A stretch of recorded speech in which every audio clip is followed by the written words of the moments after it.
Hukumnya kotoran kucing atau air kencing kucing dan pipis kucing dan kotorannya, karena ada sementara yang menyebutkan itu hukumnya suci. Baik, kami sampaikan, saya belum menemukan siapa yang menyebutkan itu suci, karena hadis-hadis yang menyebutkan tentang kucing tidak menyebutkan kotorannya yang suci, bukan pipisnya tapi air liurnya. Ya, hadisnya benar yang disebutkan, tapi cara memahami hadisnya keliru. Apa sebabnya? Dua hal. Pertama, hadisnya tidak dibaca dengan ilmu hadisnya. Dalam ilmu hadis ketika akan membaca hadis, selain melihat bahasa hadis, juga melihat asbabul wurudnya, sebab kenapa hadis itu muncul.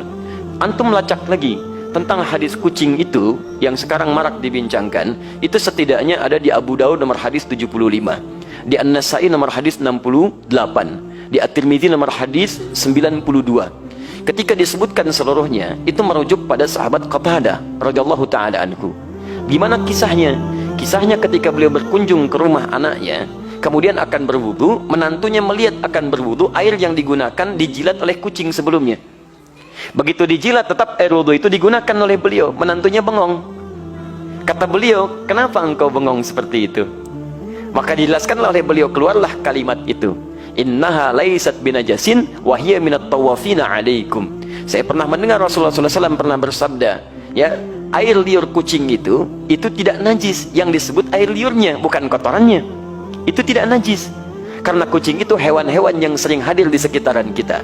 Baik, dari mana tahu itu menunjuk pada air liur? Baca hadis 76-nya di riwayat Abu Daud.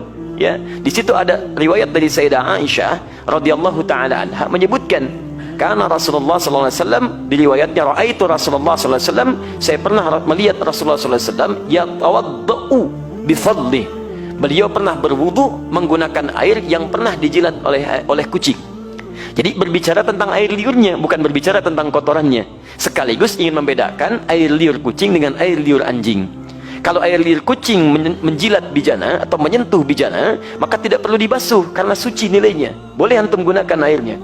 Tapi kalau anjing yang menjilatnya, maka baru dibasuh dengan 7 basuhan, salah satu menggunakan tanah. Itu maksudnya. Dan semua mazhab di sini sepakat. Makanya ketika disebutkan dalam kitab Al-Ikhtiyarat di halaman ke-26, disebutkan qaul sampai ke Syafi'i, sampai ke Ahmad, dan disimpulkan wa qaulul ashab.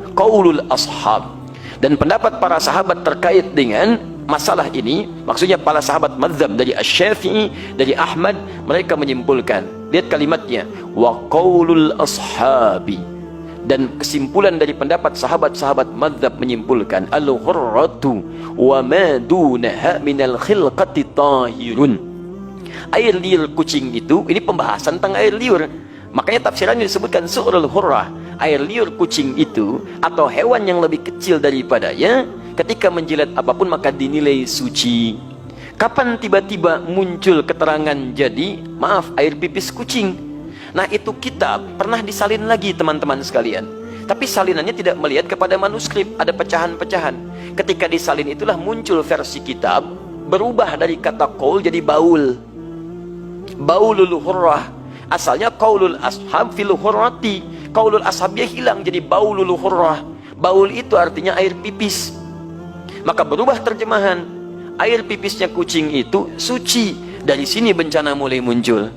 Nah, di teman-teman sekalian, itu asalnya bersumber dari kitab yang dibaca salah salin dan tidak merujuk kepada manuskripnya. Dan nggak apa-apa, kan namanya manusia. Manusia itu kan bukan malaikat. Kalau malaikat itu tidak kenal salah. Lawannya setan. Setan tidak kenal benar. Malaikat disebutkan 88 kali di Quran, setan 88 kali di Quran. Ya, saya bukan malaikat. Jadi kalau saya salah wajar. Artinya saya manusia. Antum bukan setan. Ya, jadi kalau antum maaf ya ada pernah berbuat salah, wajar. Karena setan tidak pernah kenal benar. Di teman-teman sekalian, kalau ada orang berbuat khilaf, jangan diungkap khilafnya. Cukup kemudian kita koreksi dengan cara yang baik.